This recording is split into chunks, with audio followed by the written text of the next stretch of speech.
A'udzubillahi minasyaitonirrajim. Bismillahirrahmanirrahim. Alhamdulillahi rabbil alamin. Allahumma salli ala Muhammadin wa ali Muhammad. Alhamdulillah, syukur kita kepada Allah Subhanahu wa taala kerana pada pagi ini dapat sama-sama kita berada dalam sesi tazkirah sempena Ramadan tahun Hijrah 1441 Hijrah. InsyaAllah semoga tazkirah pada pagi ini dapat memberi manfaat kepada saya dan kepada tuan-tuan dan puan-puan semua. Baiklah, sebaik-baik tazkirah ialah kita melihat kepada Al-Quran itu sendiri, khususnya ayat-ayat Al-Quran yang berkaitan dengan bulan Ramadan dan juga ibadah puasa. Jadi kita cuba tengok surah Al-Baqarah ayat 185. Surah Al-Baqarah ayat 185.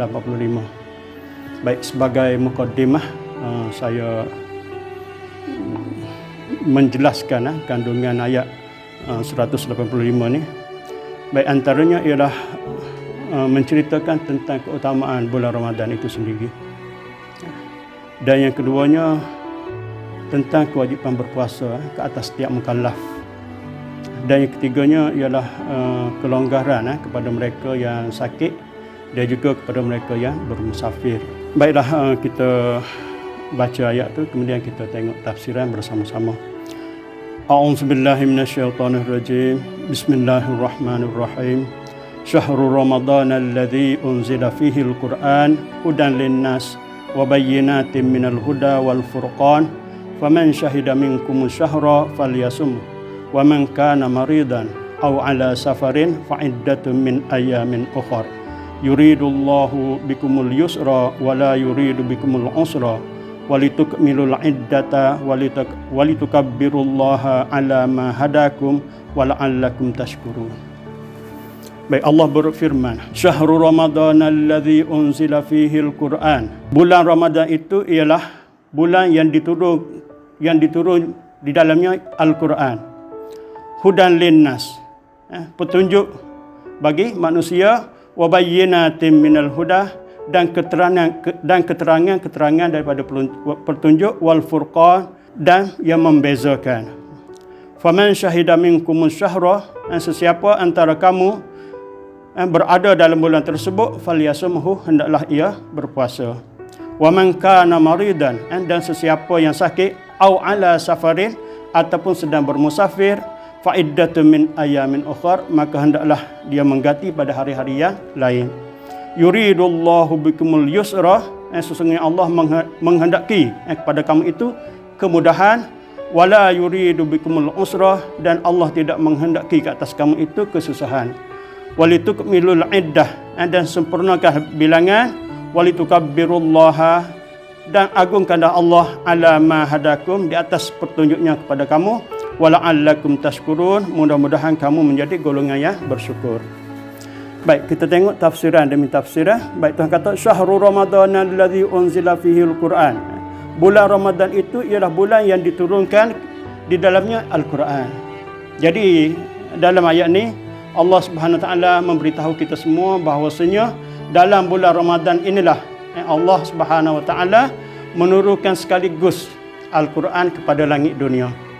Sekaligus kepada langit dunia, dan daripada langit dunia itulah Allah Subhanahu wa taala menurunkan secara beransur-ansur ke bumi ini kepada Nabi Muhammad sallallahu alaihi wasallam selama 23 tahun. Maksudnya di sini ialah daripada langit dunia itu Al-Quran diturunkan secara beransur-ansur. Maksudnya berturunnya ayat-ayat Al-Quran selama 23 tahun ke bumi itu ialah berdasarkan keadaan-keadaan yang berlaku di bumi. Setiap peristiwa yang berlaku di bumi yang memerlukan jawapan, maka turunlah ayat Al-Quran memberi jawapan, memberi keputusan terhadap apa-apa yang berlaku di bumi. Contohnya masalah munakahat ke, masalah jenayah ke, setiap kes Rasulullah selesaikan dengan ayat-ayat Al-Quran yang turun daripada semasa ke semasa, yang kita namakan sebagai asbabun nuzul. Maknanya sebab turunnya ayat, sebab apa. Maksudnya di sini berlaku peristiwa, akan turun ayat Al-Quran untuk menghukum peristiwa tersebut. Baik, selama 23 tahun, iaitu 13 tahun di Mekah dan 10 tahun di Madinah. Jadi lama tu. Daripada langit dunia turun kepada Rasul tu 23 tahun. Secara beransur-ansur. Baik.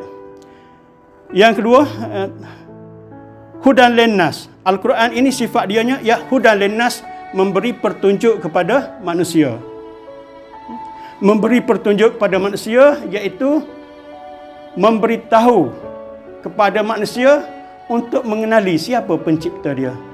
Itu dinamakan hudan linnas. Sifat Al-Quran ialah memberi petunjuk kepada manusia untuk mengetahui siapakah pencipta mereka. Iaitu untuk mereka mengetahui siapa Tuhan mereka. Itu sifat Al-Quran. Maknanya di sini, tanpa Al-Quran manusia akan susah untuk mengenali pencipta dan manusia mungkin tidak mengenali pencipta dia. Jadi sifat Al-Quran yang begitu, hudan linnas, sebagai petunjuk kepada manusia untuk manusia mengetahui pencipta dia. Dengan kata lain, untuk manusia mengenali Allah Subhanahu wa taala. Okey. Wa bayyinatin minal huda, dan keterangan-keterangan daripada petunjuk tu. Bukan setakat sebagai petunjuk untuk mengenali pencipta, untuk mengenali Allah Subhanahu wa taala, bahkan bayyinat, keterangan-keterangan daripada petunjuk itu. Bagaimana kita nak mengenali Allah Subhanahu wa taala? Itu bayyinat. Cara kita untuk bertakarrub dengan Allah Subhanahu wa taala. Contohnya kewajipan solat, kewajipan puasa, kewajipan haji. Itu keterangan-keterangan untuk kita menuju kepada Allah Subhanahu wa taala. Jadi kalau tak ada bayyinat, ada petunjuk saja, susah juga kita. Dengan adanya bayyinat inilah kita ada laluan untuk menuju kepada Allah Subhanahu wa taala. Bayyinatin minal huda, keterangan-keterangan daripada petunjuk tu. Maknanya Al-Quran ni bukan setakat membawa kita, memberitahu kita tentang keesaan Allah Subhanahu wa taala, bahkan mengajar kita bagaimana kita nak menuju kepada Allah Subhanahu wa taala untuk melakukan ubudiyah, penyembahan kita kepada Allah Subhanahu wa taala. Al-Quran menceritakan semua. Bagaimana nak solat, bagaimana nak puasa, bagaimana nak haji, semuanya ada dalam Al-Quran. Itulah yang dikatakan wa bayyinatin minal huda, keterangan-keterangan daripada petunjuk itu sendiri. Dan yang ketiganya wal furqan, iaitu yang membezakan. Yang membezakan di sini maksudnya yang membezakan antara yang benar dengan yang salah. Hari ini semua manusia sembah Tuhan. Tapi bagaimana mereka menyembah Tuhan? Ada benar, ada tak benar. Jadi Al-Furqan di situ ialah menceritakan yang mana bentuknya salah, yang mana bentuknya betul. Ini mencakupi semualah dalam bidang usuluddin, bagaimana kita nak menuju kepada Allah Subhanahu wa taala. Dalam bidang fiqh, hukum-hukum Allah Subhanahu wa taala, ada yang haram, yang halal, yang wajib, yang sunat, semuanya Al-Furqan. Yang haram, yang tak boleh, yang boleh, ini masuk dalam Al-Furqan, iaitu membezakan yang boleh dengan yang tak boleh, yang batil dengan yang benar. Jadi di sini saya nak beri satu kesimpulan, sifat Al-Quran di sini ada 3. Yang pertamanya sebagai petunjuk kepada manusia untuk manusia mengenali Tuhan, dan yang keduanya sebagai bayyinat, menerangkan cara-cara untuk manusia menuju kepada Tuhan, wal furqan, dan yang ketiga sifat dianya ialah Al-Furqan, iaitu membezakan antara yang benar dengan yang salah. Itu ayat yang pertama lah tu. Okey. Seterusnya Allah berfirman lagi, faman syahida minkumus syahra falyasumhu. Sesiapa yang antara kamu ini ada dalam bulan Ramadan tu, hadir dalam bulan Ramadan tu, falyasumhu, maka hendaklah ia berpuasa. Maksud di sini, sesiapa yang hidup dalam bulan Ramadan, nampak anak bulan, dia hidup dalam itu dalam keadaan dia mukallaf, dan dalam keadaan dia boleh memikul bebanan untuk berpuasa, falyasumhu, maka dia mesti berpuasa, dia wajib berpuasa. Mukallaf di situ ialah orang yang boleh terima bebanan untuk melakukan ibadah puasa, maka dia wajib berpuasa.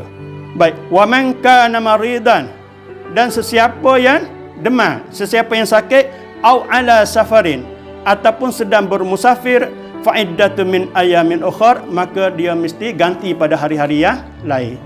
Jadi di sini ada kelonggaran kepada dua golongan yang boleh meninggalkan puasa tetapi mesti diganti dengan hari-hari yang lain, iaitu mereka yang sedang menderita sakit dan mereka dalam keadaan bermusafir. Ada kelonggaran daripada Allah Subhanahu wa taala untuk dua golongan ni lah. Kan? Baik, sakit di sini ialah sakit yang boleh membahayakan kita. Maknanya di sini kalau kita puasa dalam keadaan kita sakit, menyebabkan kesakitan kita itu menjadi bertambah tenat. Maka dalam keadaan tersebut boleh meninggalkan puasa tetapi mesti digantikan dengan hari-hari yang lain. Begitu juga orang yang sedang bermusafir. Musafir yang cukup syarat dia boleh tinggalkan puasa dan menggantikan pada hari-hari yang lain. Kenapa tu? Yuridullahu bikumul yusra, kerana Allah menghendaki kepada kamu itu al-yusra, kemudahan. Sebab Tuhan membenarkan orang sakit dan orang bermusafir untuk tinggalkan puasa diqada dengan hari-hari yang lain. Kenapa? Kerana Allah menghendaki kepada kita itu al-yusra, kemudahan kepada kita. Tuhan nak beri kemudahan. Tuhan tidak nak bebankan kita. Wala yuridu bikumul usra, dan dia Allah tidak menghendaki kepada kamu itu kesusahan. Ini satu tanda kasih sayang Allah Subhanahu wa taala kepada kita semualah. Sakit tak puasa, dalam musafir pun, sebab musafir ni kita sedang berhadapan dengan kesusahan lah. Sebab tu Tuhan beri kelonggaran kepada kita di situ untuk ganti puasa pada hari-hari yang lain. Kenapa? Kerana Tuhan sentiasa ingin memberi kemudahan kepada kita dan Tuhan tidak ingin memberi kesusahan kepada kita. Baik, walitukmilul iddah, anda hendak agar kamu menyempurnakan bilangan. Supaya dengan adanya kemudahan-kemudahan ini, supaya kamu sempurnakan puasa kamu sebulan-bulan Ramadan. Jadi dengan adanya kemudahan ini, janganlah kita cuaikan lagi. Sebab apa? Sebab Allah Subhanahu wa taala sudah menjaga kebajikan kita tu, maka kita sempurnakan puasa. Kalau bulan tersebut 30 hari, genapkan 30 hari. Faham tak? Tak boleh mempermain-mainkan ibadat puasa. Kerana apa? Kerana ia merupakan satu kewajipan ke atas setiap mukallaf, setiap orang. Walitukabbirullaha ala ma hadakum, dan agar kamu mengagungkan Allah di atas petunjuk kepada kamu. Kita diwajibkan berpuasa ni supaya kita kerana Allah ingin memberi petunjuk kepada kita. Sebab apa? Sebab ada satu umat-umat yang dahulu mereka abaikan puasa, menyebabkan mereka sesat daripada jalan yang benar. Mereka tidak melakukan puasa, akhirnya mereka lari daripada jalan yang benar. Maksudnya di sini mereka menjadi tersesat. Jadi di sini Allah Subhanahu wa taala mengembalikan kita kepada hidayah, iaitu tunaikan kewajipan puasa agar kita sentiasa berada di atas landasan hidup yang benar untuk menuju kepada Allah Subhanahu wa taala. Jadi kena agungkan Allah. Walitukabbirullaha ala ma hadakum, maka kamu hendaklah mengagungkan Allah. Takbir, membesarkan Allah Subhanahu wa taala kerana Allah telah memberi petunjuk kepada kita semua. Wala'allakum tashkurun, dan mudah-mudahan kamu menjadi golongan yang bersyukur. Bersyukur di sini ialah kita faham tentang nikmat-nikmat yang telah Tuhan berikan kepada kita. Maka kita kena bersyukur, kena berterima kasih kepada Allah Subhanahu wa taala di atas hidayah yang telah diberikan kepada kita. Faham tak? Maksudnya di sini ibadah puasa ini merupakan satu fadilah lah dalam bulan Ramadan, supaya kita kembali kepada Allah di hari kiamat pula dalam keadaan baiklah, dalam keadaan golongan yang diredai oleh Allah Subhanahu wa taala. Jadi saya rasa setakat itu dulu. Semoga tazkirah pada pagi ini dapat memberi manfaat kepada saya dan juga kepada pendengar semua. Wallahu a'lam.